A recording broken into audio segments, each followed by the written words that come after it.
Some of us had tried to hold on to old ideas, but the result was nil until we let go absolutely. So we must develop new ideas to combat our alcoholism.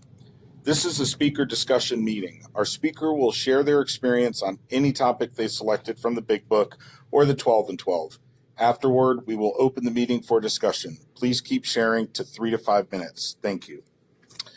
The speaker I selected today, I truly adore, respect, as if she was my mother. We laugh, we joke as if she was one of my siblings. And above all, she listens to me like a true friend. So bring you in.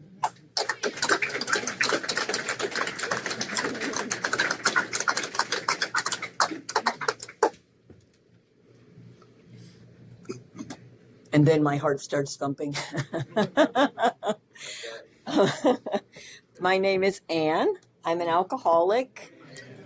My sobriety date is June 9th, 2021. So I just celebrated 5 years just a little while ago. No one saw that coming.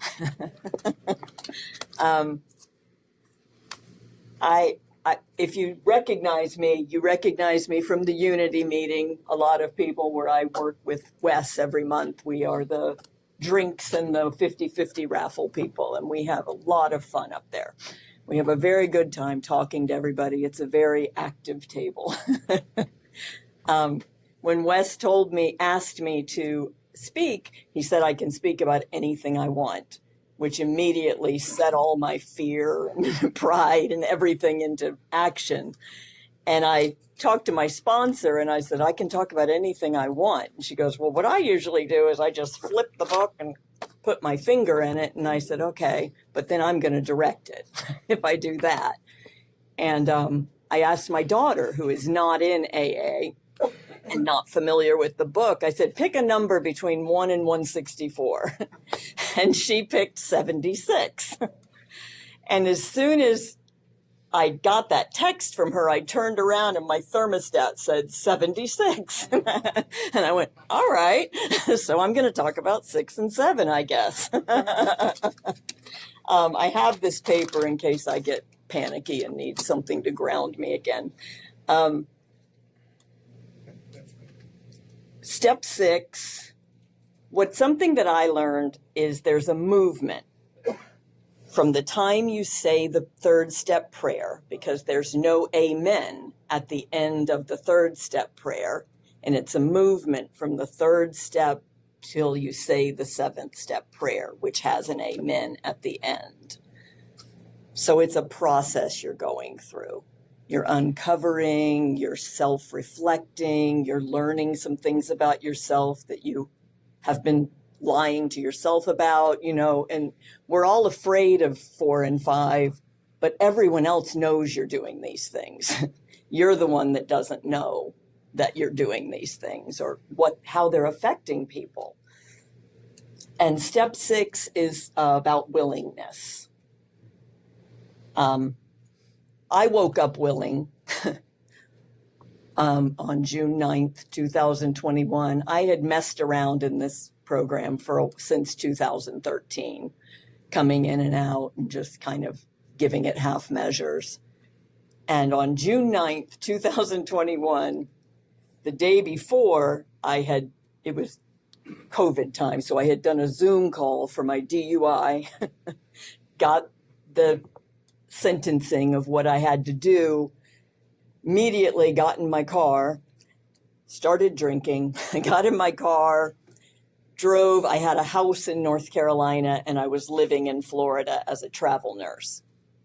Drove to check on my house, drank the whole way, got a second DUI on my way up there. Had to call my son who lived up there at the time. He was living in my house, and had to call him at, like midnight to have him come get me. And he came and got me, and I went to go talk to a counselor the next day, which was part of the North Carolina sentencing I was going to be a part of.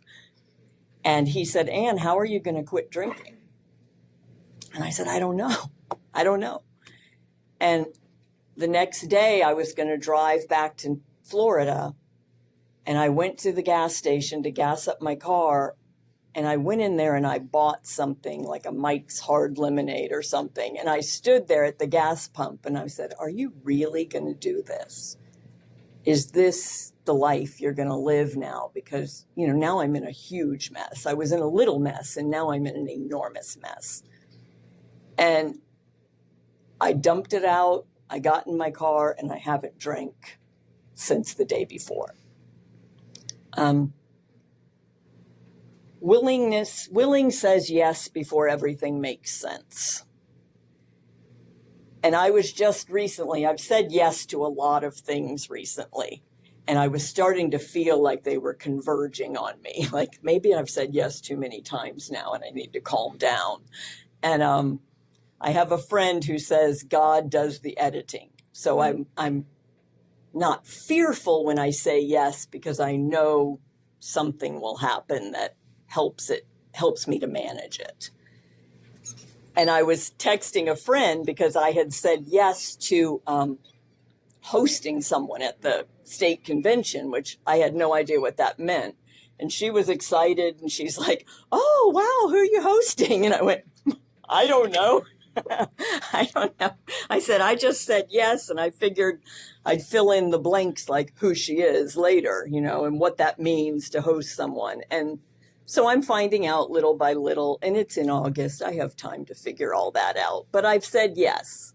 And so that's going to help me grow. It's going to help someone else to feel comfortable speaking in front of people, if they're from out of town or need somebody to kind of guide them through the process.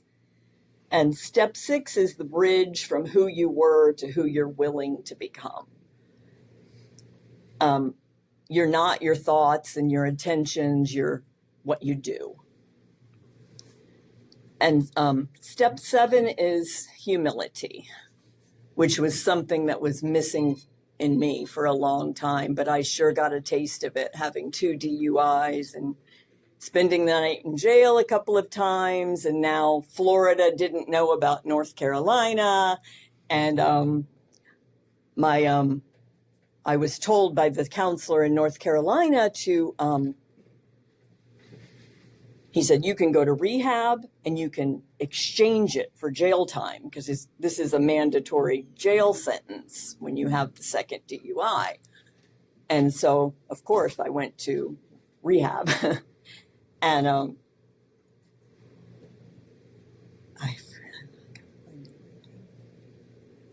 I went to the rehab. My daughter, who had a 2-year-old and a newborn, drove me to Jacksonville and stayed in a hotel, dropped me off, and I stayed in this rehab. And I had 1,000 problems. And I spoke to a counselor there, and they had an answer for all of my problems. So I had a path now to follow. And I wanted to go faster because I like to get it done. I'm an ER nurse and I just like to get it done. And so, but you can't do that with the court system. There's no rushing through it. You just have to kind of settle in and go through the process. So when I came back to Florida and after I finished that rehab, I now had to figure out, all my new friends in rehab told me that, this state doesn't know about this state. You don't have to say anything. They're not going to, and I was like, that doesn't feel right.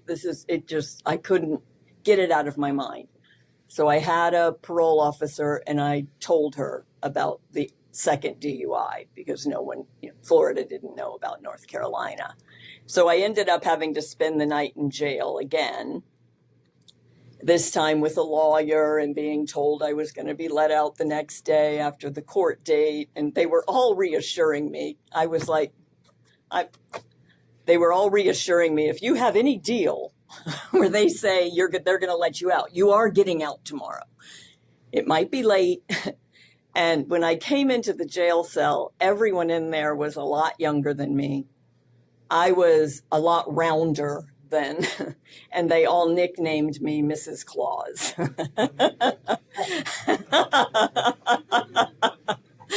And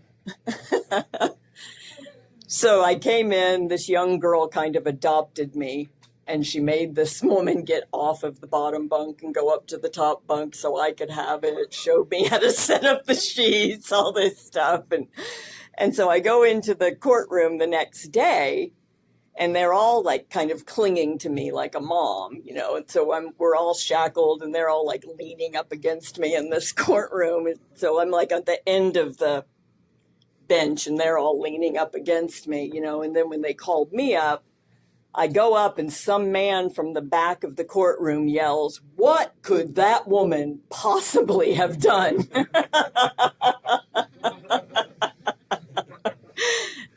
And so, I mean, that was one of my, I'll say it's a character defect, because I was always taking care of my appearances. You know, I looked a lot better than how I was doing on the inside. And step 7 is, what's getting in the way of my usefulness to others? And that was getting in my way, that I was always concerned about what you were thinking about me, how I could manipulate the circumstances to make you feel a certain way as if I could. You know, pride gets in the way, ego. We all have basic instincts. And the reason we're able to give up drinking, have that obsession released from us, is we're going against our instincts for living. We're destroying ourselves. But the rest of the things, the sloth, the greed, the anger, the envy, all of those, they're not going to be lifted out of you completely, because we have basic instincts for survival. We have for sex, security, and status. We want to be somebody, and have all our basic needs met. And when I don't get it, it leads me to manipulate people with my character defects. And then when I do get it, I'm afraid someone's going to take it away. But I have developed a relationship with a higher power. And I was looking for a very dramatic experience. I was always questioning it because I wasn't feeling it. You know, I wasn't feeling it. So, of course, I wanted this dramatic feeling, because I had just come out of the drinking world where everything was dramatic and larger than life. So unless I was feeling a lot, I wasn't feeling anything. But I started noticing that I react differently in situations. And the things that used to bother me, or how I would behave with people, that was God acting in my life. And step 7 is it's our first true partnership with our higher power. We have the humility to think about ourselves a little less and look for how we can reach out to other people instead of always being about us, you know.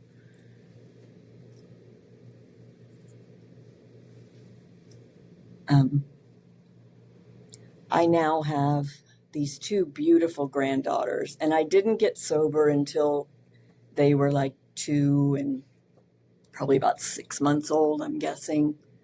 And, you know, I had 2 DUIs. I had to go through all of that. And now my daughter, you know, she drops them. They spend the night with me.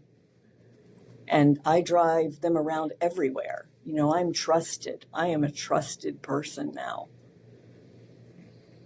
I say yes to a lot of things because this gift was given to me, and I want to give it to other people. And I'm still very selfish sometimes, you know, where I think I can't do it. I'm like, I can't do more. I can't do more. Look at all I do, you know, but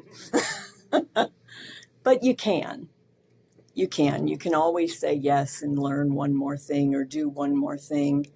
And when I feel it all converging on me, where I feel like I've said yes too many times, if I can realistically put it on paper and look at it, I'm like, well, you're doing, realistically, Anne, you're doing something tonight. You're doing something in July. You're doing something in August. This isn't all converging on each other. It's fine. I'm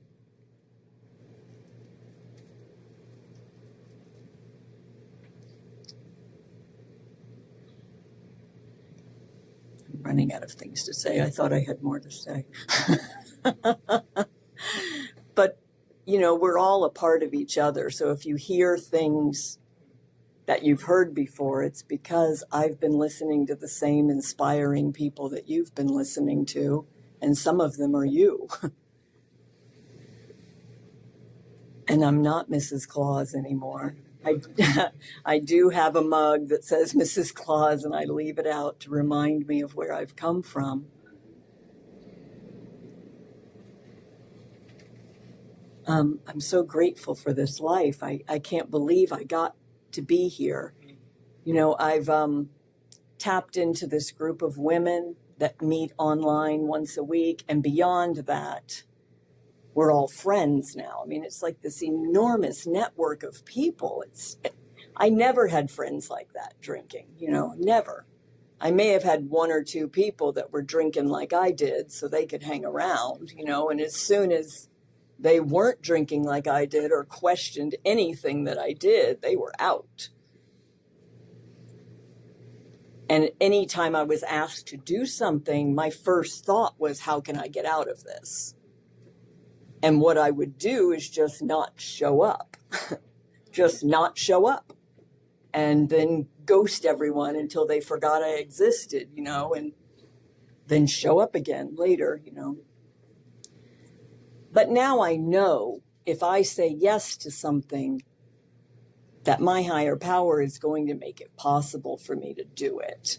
And if I can't do it, God will edit it, If I went somewhere and spoke with my sponsor one time, and after we spoke, these 3 women came up to me, and we were in St. Pete, and they were all asking me to sponsor them. And I was like, how am I ever going to do all this, And of course, one didn't ever call me again. One, it just didn't exist. The fear that I was having did not exist. So you can say yes to being bigger and doing more in this program. And there's so much to do. I'm the GSR for my group, and I never even knew that whole world existed in AA till I went there. It was like the difference between, like, going to the state convention is kind of like going out with all your high school friends and having a good time. And then when you go to area assembly, it's like taking a college class. Everyone's there because they want to be there, and they're all there for a certain purpose. And again, I'm a newcomer again when I go there. The GSRs are the newcomers, we're just bringing the message of the groups and their opinion on everything. And often I know that no one wants to have me read all of that stuff to them when I come to the business meeting. So I condense it into short little sentences and make it palatable. And it always makes me think of Tom Petty. Tom Petty said, "Don't bore us, get to the chorus." And I was like, yeah, just make it short and sweet, make it palatable. And I made an email group where if I send all the information to them, so the people that do want all that information can read it if they want to. I'm running out of things to say. Why don't we all say the 7-step prayer together? When ready, we say something like this. My Creator, I am now willing that you should have all of me, good and bad. I pray that you now remove from me every single defect of character which stands in the way of my usefulness to you and my fellows. Grant me strength as I go out from here to do your bidding. Amen. We have then completed step 7. Thank you all for inviting me.